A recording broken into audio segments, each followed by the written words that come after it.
ការផ្សព្វផ្សាយដោយអត់គិតប្រាក់គិតកាក់គិតសេនអីនេះដោយមូលហេតុមានតែមួយទេអូនបងក៏ជាខ្មែរអូនឯងក៏ជាខ្មែរហើយបងសប្បាយចិត្តបំផុតនៅពេលដែលឃើញខ្មែរយើងមានអីដែលជារបស់ខ្លួនឯង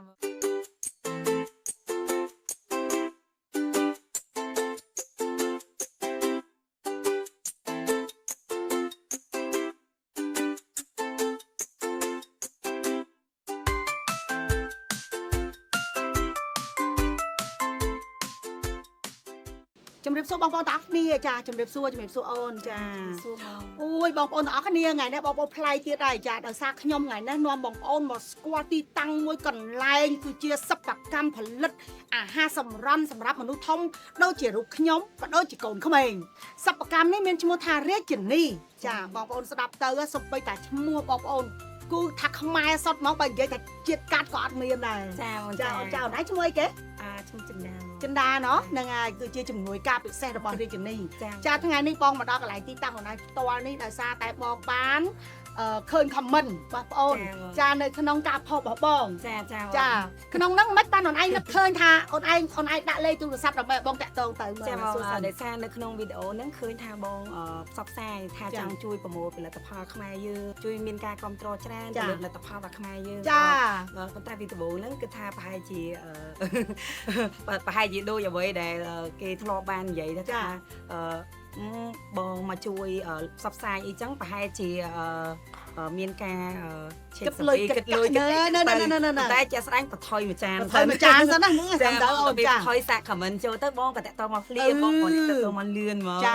ត្រូវអូនដោយសារតែថាបងហេតុអីបានជាបងនិយាយទៀតថាការផ្សព្វផ្សាយដោយអត់គិតប្រាក់គិតកាក់គិតសេនអីនេះដោយមូលហេតុមានតែមួយទេអូនបងក៏ជាខ្មែរអូនឯងក៏ជាខ្មែរហើយបងសប្បាយចិត្តបំផុតនៅពេលដែលឃើញខ្មែរយើងមានអីដែលជារបស់ខ្លួនឯងហើយថ្ងៃនេះបងប្អូនទាំងអស់គ្នានេះនៅមុខខ្ញុំនេះហ្មងចាទី1ខ្ញុំសូមបង្ហាញបងប្អូនទាំងអស់គ្នាគឺនេះចេកឆាបបងប្អូនចាចេកឆាបអានេះកាន់តែពិសេសទៀតអ្នកទាំងអស់គ្នាចាគឺដំឡូងចាបងប្អូនចានេះគឺជាប្រភេទពោតយើងធ្វើចេញពីពោតសយើងចាអូនចាយើងហើយយើងយកមកបំពងហ្មងហើយពោតហ្នឹងយកមកពីខាងណាវិញហ្នឹងពោតហ្នឹងមកពីខាងបៃលិនហ្មងអូមកពីខាងបៃលិនអូយមកពីឆ្ងាយផងចឹងចាអីយោយអ្នកទាំងអស់គ្នាចាហើយចុះចេកយកពីខាងណាវិញចេកមកពីខាងរតនគិរីហើយសម្រាប់ដលងជ្វាវិញគឺយើងយកមកពីខាងបាត់ដំបងនិងបៃលិនដូចគ្នាបងចាអញ្ចឹងជីជននៅទីនោះគាត់អ្នកដាំបងអញ្ចឹងចាកាលពីមុនយើងគិតថាខ្មែរយើងអត់សូវគ្រប់គ្រងផលិតផលខ្មែរគ្នាឯងចាដល់ពេលតាំងពីគេគ្រប់គ្រងអញ្ចឹងមកយើងផលិតមួយថ្ងៃបានប្រហែលចាឥឡូវរៀងកានបងឥឡូវមកថ្ងៃយើងផលិតបាន1តោនជាង1តោនបងចា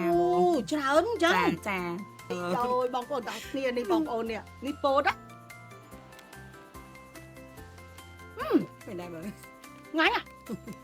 អានេះបើក្មេងហូបទៅក្តៅកទៅអត់ទេបងធានាពេលដែលក្មេងញ៉ាំទៅគឺអត់ក្តៅកបងហើយមានអ្នកដែលគាត់ខមមិនសួរច្រើនណាស់ថាពេលញ៉ាំទៅនឹងក្តៅកអត់អានេះពងកកូនក្មេងឯងអត់មានទេបងអត់មានផលប៉ះពាល់ដោយសារយើងអត់មានដាក់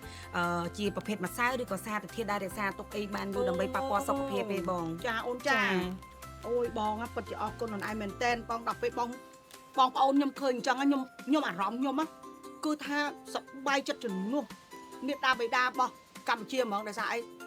ទៅសាលារៀនអូនប្រឈមមុខណាក្មេងៗហូបអីអញ្ចឹងហ្នឹងបើណាចាហ្នឹងហើយបើបានរបស់ល្អអញ្ចឹងហូបហើយជារបស់ខ្មែរយើងទៀតចាបងជឿជាក់ថាអូគឺល្អខ្លាំងមែនតែនមើលកុំសាអានេះបន្តិចដំឡូងចាដំឡូងហ្នឹងបើសិនយើងលក់ជាធម្មតាដូចថាមកកញ្ចប់ចឹងប្រហែលមកកញ្ចប់1000បងមកកញ្ចប់1000ឃើញអត់បងប្អូនមកកញ្ចប់1000ណាចង់ដឹងទៀតថាតើកម្មវិធីដែលអូនផលិតហ្នឹងណាតាំងពីយូរមកហើយឬមួយក៏ទៅតែចាប់ផ្ដើមផលិតនេះទេយូរដែរបងខែមួយឆ្នាំដែរបងសម្រាប់ផលិតផលយើងបង្កើតឡើងមកជាង1ឆ្នាំដែរជាង1ឆ្នាំតែប៉ុន្តែឥឡូវនេះឃើញថាមានការគ្រប់គ្រងច្រើនបងដោយសារមានបញ្ហាឡើងទៅខ្មែរមានបញ្ហាទៅក៏ខ្មែរយើងជាច្រើនរត់ងាកមកគ្រប់គ្រងផលិតផលខ្មែរយើងក៏មានច្រើនដែរចាអូនត្រូវអញ្ចឹងខ្ញុំសូមឲ្យបងប្អូនទាំងអស់គ្នាដែលប្រជាជនខ្មែរហ្នឹងមានការជួយគ្រប់គ្រងផលិតផលខ្មែរយើងបានច្រើនដើម្បីយើងមានការផលិតកើនឡើងកាន់តែខ្ពស់ហើយសម្រាប់តម្លៃពួកខ្ញុំនឹងយើងក៏សំរុំជាងហ្នឹងចុះអូនបងសួរមួយទៀតឧទាហរណ៍ឥឡូវវត្ថុធាតុដើមអស់ហ្នឹងណាដែលអូនយកមកផលិតហ្នឹងចាតើមានពាក់ព័ន្ធជាមួយនឹងតម្លៃថ្លៃធ្នូជាមួយពួកគាត់ដែរអត់ទេ ចាបងមានបង អញ្ចឹងហ៎ ចាមានពេលខ្លះក៏ឡើងថ្លៃដែរបងអញ្ចឹងចង់សូមទៅដល់បងប្អូនអ្នកដែលគាត់មានដាំដុះហើយបានផលិតផលដើម្បីខ្ញុំនិយាយចំពោះតែមួយចំនួនទេអញ្ចឹងដោយសារពេលខ្លះក៏ឡើងថ្លៃខ្លាំងដែរចាអញ្ចឹងខ្ញុំសូមសនំពរទៅដល់បងប្អូនប្រជាជនដែលគាត់ដាំដំឡូងឬក៏ដាំដំណាំហ្នឹងគឺកុំបន្តឡើងថ្លៃអីកុំឡើងថ្លៃខ្ពស់ពេកចាដោយសារបើសិនជាគាត់ឡើងថ្លៃខ្ពស់ពេកពួកខ្ញុំក៏ផ្អាកធ្វើអត់កើតចាដល់ពេលធ្វើអត់កើតទៅអញ្ចឹងពួកគាត់ក៏ពេលដែលគាត់ដាំដុំមកក៏អត់មានឈ្មួញអត់មានការទទួលទិញចូលឯដែរចាបងអានឹងយើងខាតទាំងអស់គ្នាហ្នឹងចាទាំងអស់គ្នាហើយខ្ញុំក៏សនំពរបងប្អូនមួយចំនួនទេមិនមែនថានេះតែខ្ញុំធ្លាប់ឃើញតាមវីដេអូណាអូនណាចាអ្នកខ្លះគាត់ដល់ពេលដាច់ពេកទៅដល់អញ្ចឹងគាត់មានកើតគំនិតដាក់ដុំថ្មបន្ថែមដើម្បីបានគីឡូទៀតកន្លែងគាត់នេះគឺជាប្រភេទជាសហគ្រាសចាសហគ្រាសនេះគឺជួយឲ្យប្រជាជនខ្មែរយើងមានការងារធ្វើយ៉ាងហោចណាស់ក៏20ទៅ30នាក់ដែរហើយភាគច្រើនខ្ញុំឃើញហេតុអីបានខ្ញុំឃើញតែមនុស្សស្រីចាភាគច្រើនចាបងដោយសារបច្ចុប្បន្នគឺពួកយើងគឺផ្ដោតសំខាន់គឺលើកកម្ពស់ទៅលើស្ត្រីបងអូនឯងមានដែរទៅហ៎ឧទាហរណ៍ថាទៅដល់ម៉ាតឬមកក៏ទៅដល់ផ្សារទៅដល់សាលារៀនអីឃើញផលិតផលរាជនីនៅគេលក់អញ្ចឹងអូនឯងមានអារម្មណ៍ថារីករាយហ៎សប្បាយបងក្តុកក្តួលពេលដែលគាត់កលេចឃើញអញ្ចឹងទៅសប្បាយអូនេះផលិតផលរបស់ខ្ញុំអ្នកធ្វើហើយមូលហេតុដែលខ្ញុំសប្បាយដោយសារផលិតផលនេះគឺខ្ញុំជាកូនខ្មែរហើយអញ្ចឹងពេលដែលយើងផលិតមកគឺសុវត្ថិភាពអនាម័យល្អហើយធានាថាពេលដែលពួកគាត់ញ៉ាំទៅគឺអត់មានបញ្ហាដោយសារពួកខ្ញុំធ្វើនៅហ្នឹងក៏ពួកខ្ញុំញ៉ាំហើយផ្ញើទៅដល់ក្រុមគ្រួសារដូចអ្នកផ្ទះអីចឹងទៅគាត់ក៏ញ៉ាំអាហ្នឹងដែរដូចជាកូនដូចជាឪពុកម្ដាយពួកខ្ញុំនេះក៏ញ៉ាំដែរត្រូវតែញ៉ាំថាំងឆ្ងាញ់អញ្ចឹងដាក់ឲ្យគាត់ឲ្យច្រើនអីចឹងទៅចាមិនត្រឹមតែមានអនាម័យការវេចខ្ចប់ល្អទេបងប្អូនទាំងអស់គ្នាមានរសជាតិឆ្ងាញ់ទៀតផងហើយអាគ្រឿងផ្សំអស់នេះវាបែបជាខ្មែរយើងបងប្អូនរសជាតិជាខ្មែរយើងដែលយើងចូលចិត្តវាថាប្រៃផ្អែមនេះឡំនេះចាឆ្ងាញ់ហ្មងបងប្អូនហើយឈ្ងុយចាយើងចូលចិត្តអញ្ចឹងចាអញ្ចឹងអ្វីដែលខ្ញុំចង់ផ្ដាំទៅដល់បងប្អូនទាំងអស់គ្នាដែលលក់អីវ៉ាន់ចាប់ហួយឬមកក៏លក់អីវ៉ាន់របស់ញ៉ាំកូនក្មេងនៅសាលារៀនបងប្អូនតែញយកទៅនេះខាងរាជនីនេះគាត់មានច្រើនមុខណាស់សម្រាប់បងប្អូនយើងកូនក្មួយដែលគាត់ចូលចិត្តបែបដូចថាអាហារសម្រន់បែបដូចថាក្រឹបឈ្ងុយហ្នឹងហើយឈ្ងុយហើយជារបៀបឈីបបងប្អូនកុំភ្លេចទិញពី